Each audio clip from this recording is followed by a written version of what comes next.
How impossible! কখনো এই সমন্বয়করা যদি ডাকে আর একজন মানুষ এই ধরনের কাউকে পাবে না, কখনো না। তারা আমাদের সাথে ভয়ঙ্কর রকমের প্রতারণা করেছে। সমন্বয়কদের ডাকে আর কেউ কখনো যাবে না, একজন মানুষও যাবে না। তারা আমাদের সাথে বেইমানি করেছে, বন্যার টাকার মতো জুলাই ফাউন্ডেশনের টাকা মেরে পালিয়েছে। এবার সমন্বয়কদের কঠোর সমালোচনা করলেন এক তরুণ। জুলাই ফাউন্ডেশন থেকে পদত্যাগ করেছেন সমন্বয়ক সার্জিস আলম, আর তারপরেই শুরু হয়েছে নানান গুঞ্জন। এক যুবক এবার দাবি করলেন বন্যার টাকার মতো জুলাই ফাউন্ডেশনের টাকা মেরে পালিয়েছে সার্জিস। তিনি আরো বলেন, সমন্বয়করা আমাদের যেই কথা বলে একতাবদ্ধ করেছিল তারা সেই কথা ভুলে গিয়েছে। এই বছর কিন্তু সর্বকালের একটি শ্রেষ্ঠ বন্যা হয়েছিল।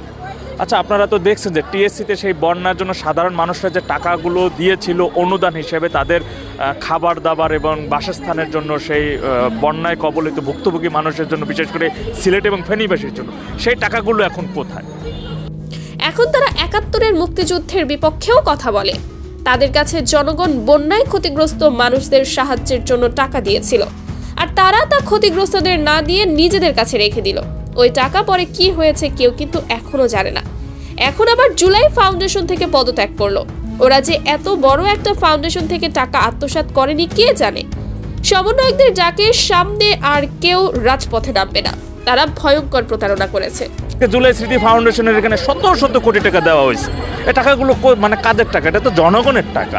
আজকে একটা অভ্যুত্থানে যারা শহীদ হয়েছে, যারা আহত হয়েছে, তাদের সহযোগিতার জন্য এই টাকাগুলো দেওয়া হয়েছিল। টাকাগুলো আসলে কোথায়?